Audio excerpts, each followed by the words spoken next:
الحمد لله وكفى وسلام على عباده الذين اصطفى أما بعد فأعوذ بالله من الشيطان الرجيم بسم الله الرحمن الرحيم وَلَقَدْ آتَيْنَا لُقْمَانَ الْحِكْمَةَ أَنِ اشْكُرْ لِلَّهِ وَمَنْ يَشْكُرْ فَإِنَّمَا يَشْكُرُ لِنَفْسِهِ وَمَنْ كَفَرَ فَإِنَّ اللَّهَ غَنِيٌّ حَمِيدٌ صدق اللہ العظیم۔ یہ سورہ لقمان کی 12، 13، 14، 15، 16، 17 یہ آیتیں ہیں۔ ان آیتوں میں اللہ تعالیٰ نے حضرت لقمان کی نصیحتوں کو ذکر فرمایا ہے،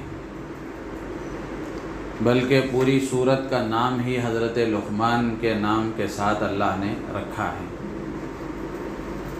یہ لقمان کون تھے؟ مفسرین نے لکھا ہے کہ یہ ایک اللہ کے ولی اور حکیم تھے۔ بعض لوگوں نے نبی ہونے کا بھی قول نقل کیا ہے، لیکن زیادہ صحیح بات یہی ہے کہ لقمان نبی نہیں تھے بلکہ ولی تھے۔ اللہ تعالیٰ نے ان کو حکمت عطا فرمائی تھی۔ حکمت کی باتیں، ان کی باتیں لوگ بہت ہی اہمیت کے ساتھ سنا کرتے تھے اور ان کی باتیں لوگوں پر اثر کرتی تھیں۔ تو ان کے بیٹے کو انہوں نے بہت ساری نصیحتیں فرمائی ہیں۔ ان نصیحتوں میں سے اللہ تعالیٰ نے بھی قرآن پاک میں کچھ نصیحتیں نقل فرمائی ہیں۔ اس سے ایک بات تو یہ معلوم ہوتی ہے کہ باپ کو اپنی اولاد کو نصیحت کرنا چاہیے۔ وقفے سے، موقع سے باپ کو چاہیے، ماں کو چاہیے کہ وہ اپنے بچوں کو نصیحت کرتے رہا کریں، اچھی باتیں بتایا کریں۔ اب مسئلہ یہ ہے، جیسے کہتے ہیں کہ مال کا فقیر مال نہیں دے سکتا، دین کا فقیر دین نہیں دے سکتا۔ خود ماں باپ محتاج ہیں نصیحتوں کے، تو وہ اولاد کو کیا نصیحت کر سکیں گے؟ ان کی خود زندگی ایسی ہے کہ ان کو خود نصیحت کی ضرورت ہے۔ ان کی زندگی دین سے ہٹی ہوئی، اللہ کے احکامات سے ہٹی ہوئی ہے۔ اب وہ اپنی اولاد کو کیا نصیحت کر سکیں گے؟ تو اس لیے اپنی اولاد کو نصیحت کرنے کے لیے اور اپنی اولاد کو دیندار بنانے کے لیے، اپنی اولاد میں دین کے لانے کے لیے سب سے پہلے ماں باپ کو دیندار بننا پڑے گا۔ ماں باپ کو دین معلوم ہونا پڑے گا۔ دین کی باتیں ماں باپ کو معلوم ہوں گی تو وہ اپنی اولاد کو بتا سکیں گے۔ اسی لیے حضرت مولانا ابراہیم صاحب دیولہ دامت برکاتہم اپنے بیانات میں ہمیشہ کہتے ہیں، جیسے مال کا فقیر مال نہیں دے سکتا، خود اس کے پاس نہیں ہے، وہ دوسرے کو کیا دے گا؟ تو اسی طریقے سے دین کا فقیر دین نہیں دے سکتا، اس کو نہیں معلوم ہے دین کی باتیں، وہ دوسرے کو کیا بتائے گا؟ تو اس لیے خود دینی باتوں سے واقف ہونا اور دین کی باتوں سے اپنے آپ کو واقف رکھنا یہ انتہائی ضروری ہے۔ تو اللہ تعالیٰ نے اس واقعے کو اور ان نصیحتوں کو ذکر کر کے گویا ان سے ایک پیغام یہ بھی ہمیں دینا چاہا کہ ہماری ذمہ داری بنتی ہے کہ ہم اپنی اولاد کی تربیت کی فکر کریں، اپنی اولاد کی تربیت کی فکر کریں۔ ماں باپ کے ذمہ فرض ہے کہ ماں باپ جس طرح نماز ان کے ذمہ فرض ہے، روزہ ان کے ذمہ فرض ہے، صاحب نصاب ہوں تو زکوٰۃ فرض ہے، صاحب نصاب ہوں اور حج بیت اللہ تک پہنچنے کی استطاعت ہے تو ان کے اوپر حج فرض ہے۔ جیسے یہ فرائض ہیں ویسے ہی اولاد اللہ نے عطا فرمائی ہے، تو ان کی تربیت کرنا، ان کو دیندار بنانا، ان کو اللہ کا تعارف کرانا اور ان کو نبی پاک علیہ السلام کا عاشق بنانا اور آپ علیہ السلام کا تعارف کرانا، یہ بھی ماں باپ کی ذمہ داری ہے، یہ بھی ماں باپ کا فرض ہے۔ اگر اس میں کوتاہی ہوئی، آپ تہجد گزار ہوں گے لیکن اولاد کی تربیت میں جو کمی اور کوتاہی ہوئی ہوگی، اس کی وجہ سے کل قیامت کے دن پکڑ ہو جائے گی۔ بلکہ حدیثوں میں تو صاف موجود ہے کہ اگر ماں باپ نے اولاد کی صحیح تربیت نہیں کی، ان کو دیندار بنانے کی کوشش نہیں کی، تو اولاد اگر نافرمان ہو گئی اللہ کی، گناہوں کا ارتکاب کرنے لگی، گناہوں میں مبتلا ہو گئی، تو جہاں ان گناہوں کا وبال اور اس کا عذاب، اس کا گناہ اولاد کو ہوگا، اس کی سزا جیسے اولاد کو ہوگی، اسی طریقے سے ماں باپ کو بھی اس کا وبال پہنچے گا۔ اس لیے کہ اگر وہ تربیت کیے ہوتے، اگر انہوں نے سمجھایا ہوتا، تو وہ آج اولاد یہ کام نہ کرتی۔ تو اس لیے یہ بنیادی بات ہے کہ اپنے آپ کو دیندار بنانا، دینی باتوں سے واقف ہونا انتہائی ضروری ہے، تاکہ ہم اپنی اولاد کو بھی سمجھا سکیں۔ اب کیسے دین کی باتیں معلوم ہوں گی ہمیں؟ تو اس کے لیے ضروری ہے کہ سب سے پہلے ہم قرآن پڑھنا سیکھیں، اردو زبان پڑھنا سیکھیں، اور دینی کتابوں کا مطالعہ کریں۔ دینی کتابوں کا مطالعہ کریں۔ مطالعہ کرنے سے دین کی باتیں ہمیں معلوم ہوں گی۔ ایک راستہ یہ ہے۔ دوسرا راستہ یہ ہے کہ اللہ والوں کی باتیں ہم سنتے ہیں، بیانات ہم سنتے ہیں۔ چاہے آپ موبائل استعمال کر رہے ہوں تو موبائل میں، یوٹیوب میں بہت سارے لوگوں کے بیانات ہیں، اللہ والوں کے، دیندار اور اللہ کے محبوب اور مقبول بندوں کے۔ تو ان بیانات کو آپ سن رہے ہیں، ان سے آپ نے کوئی باتیں معلوم کی، تو ان باتوں کو اپنی اولاد کو بتانا، اپنی اولاد کے سامنے اس کا مذاکرہ کرنا، اپنے گھر والوں کے سامنے ان باتوں کا اظہار کرنا۔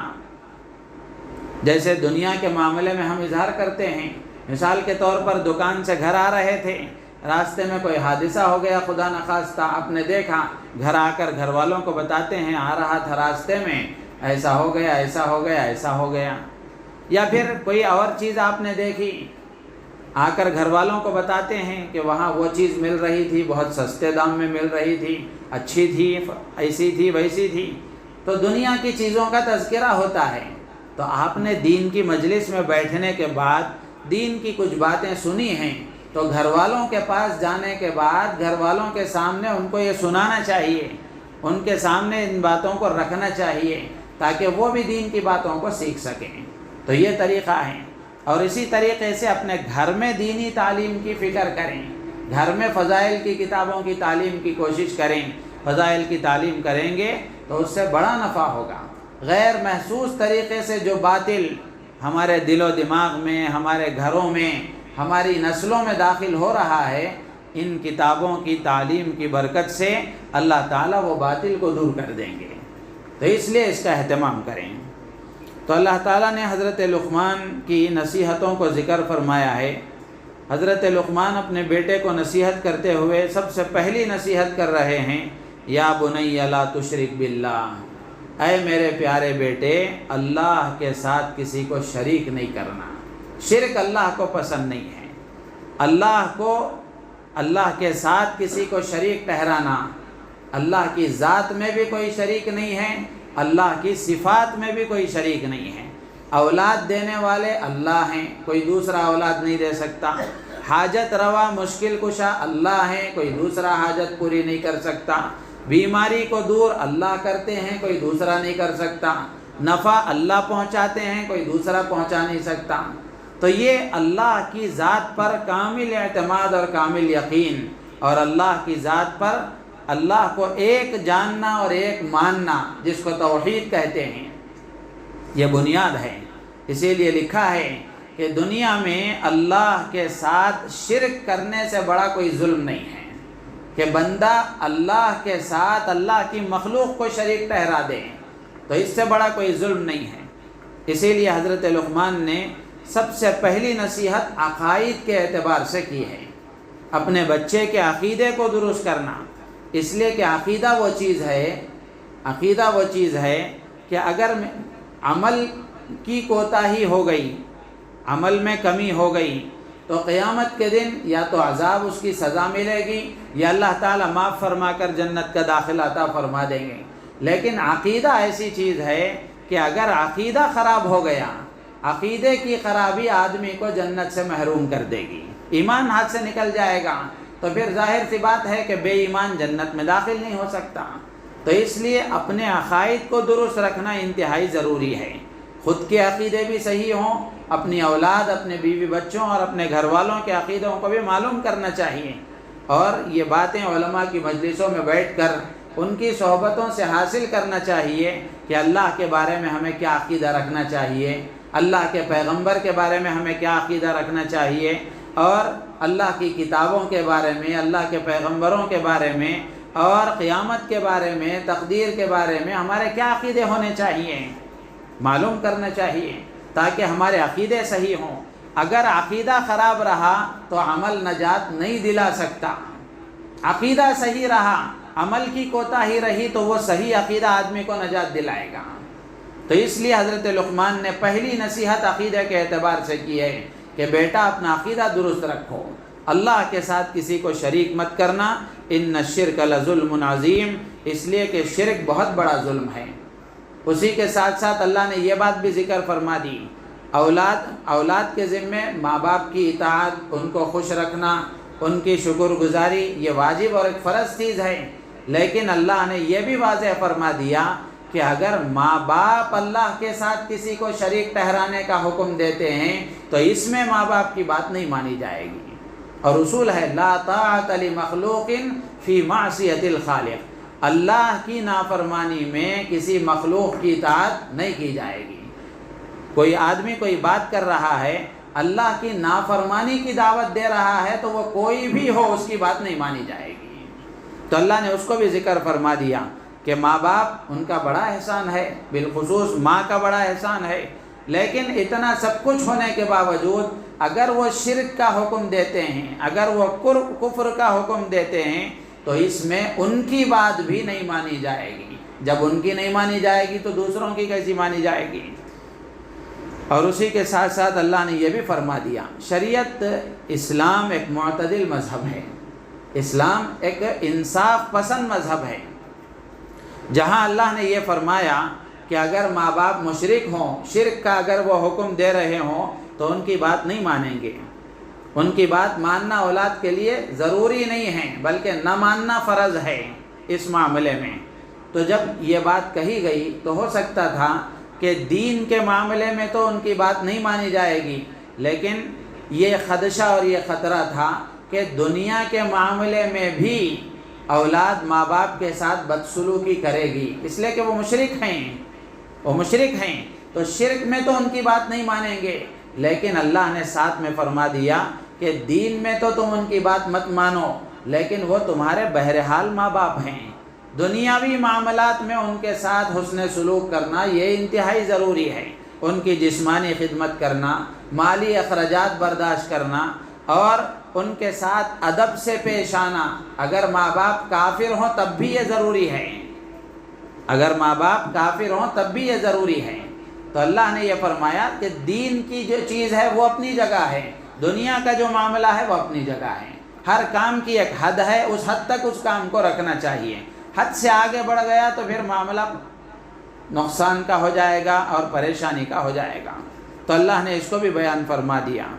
اور پھر اس کے بعد حضرت لقمان اپنے بچے کو نصیحت کرتے ہوئے کہتے ہیں کہ بیٹے یہ بھی عقیدے سے تعلق رکھنے والی بات ہی ہے کہ اگر کوئی ذرہ پہاڑوں کے اندر ہو، چٹان کے اندر ہو، چھوٹی سی چھوٹی چیز ہی کیوں نہ ہو جو ظاہر میں آنکھوں کو نظر نہ آتی ہو، اور کتنی ہی دور کیوں نہ ہو اور کتنے ہی اندھیرے میں کیوں نہ ہو، اللہ کے علم سے وہ باہر نہیں ہے، اللہ کی نظر سے وہ باہر نہیں ہے، اللہ اس کو ہر حال میں دیکھتے ہیں.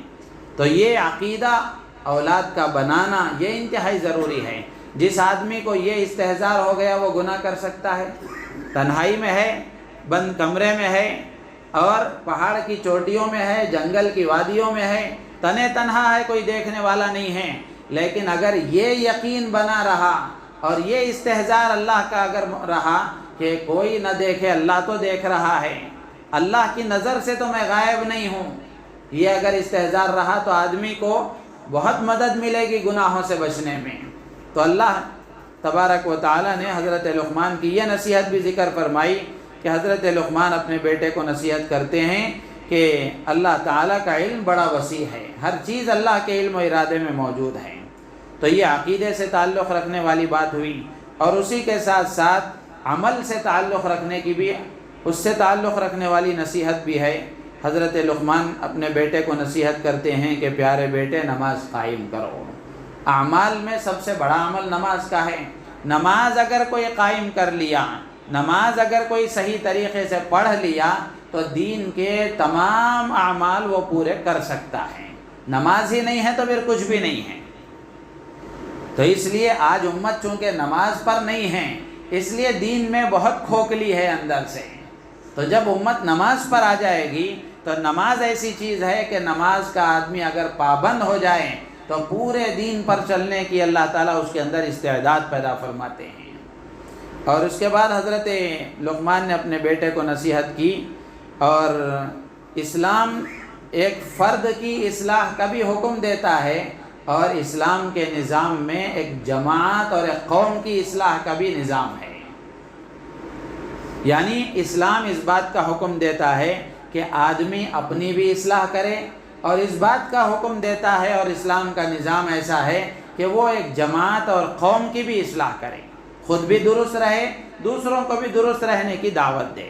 تو حضرت لقمان اپنے بیٹے کو نصیحت کرتے ہیں کہ بیٹا بھلائیوں کی دعوت دیتے رہنا اور برائیوں سے لوگوں کو روکتے رہنا۔ دوسروں کو روکیں گے تو خود رکیں گے، دوسروں کو دعوت دیں گے تو خود کام کریں گے۔ اور یہ ذمہ داری مسلمان جب تک ادا کر رہے تھے اس وقت تک سربلند تھے۔ جب مسلمانوں نے اس ذمہ داری میں کوتاہی کی تو یہ پستی کی طرف آ گئے۔ اب یہ کام کریں گے تو ہوگا کیا کہ اگر کسی کو بھلائی کی دعوت دیں گے، برائیوں سے روکیں گے، تو ظاہر سی بات ہے اس کی طرف سے آپ کو ملامتیں سننی پڑیں گی، عداوتیں پیدا ہوں گی، نفرتیں پیدا ہوں گی۔ جیسے مثال کے طور پر گھر میں شادی کا موقع ہے، کوئی رسم کرنے پر لوگ تلے ہوئے ہیں، اب کوئی آدمی دیندار آدمی اس رسم کو روکنے کی کوشش کرے گا تو سب دشمن ہو جائیں گے اور سب کے دلوں میں برائی آ جائے گی۔ لیکن یہ کام تو بہرحال کرنا ہی کرنا ہے، برائی سے تو روکنا ہی روکنا ہے، چاہے عداوتیں پیدا ہوں چاہے نفرتیں پیدا ہوں۔ برائی سے روکنے کی کوشش کریں گے، بھلائیوں کو عام کرنے کی کوشش کریں گے۔ تو آگے نصیحت کرتے ہیں کہ بیٹا جب یہ کام کرو گے تو تکلیفیں آئیں گی، مصیبتیں آئیں گی، وَاصْبِرْ عَلَىٰ مَا أَصَابَكَ، صبر سے کام لینا، اور یہ کام ہمت والوں کا کام ہے۔ إِنَّ ذَلِكَ مِنْ عَزْمِ الْأُمُورِ، یہ کام ہمت والوں کا کام ہے۔ آگے اور بھی بہت ساری نصیحتیں حضرت لقمان نے اپنے بچے کو کی ہیں جو معاشرت سے تعلق رکھنے والی ہیں، یعنی تکبر مت کرنا، اکڑ کر مت چلنا، لوگوں سے گردن پھیرا کر بات نہ کرنا، یہ ساری نصیحتیں انہوں نے کی ہیں۔ اللہ تعالی ہم سب کو ان نصیحتوں پر عمل کرنے کی توفیق عطا فرمائے، اور اپنی اولاد کی صحیح تربیت اور صحیح ان کے تعلیم اور تربیت کا انتظام کرنے کی، اس کی فکر کرنے کی اللہ تعالی ہم سب کو توفیق عطا فرمائے۔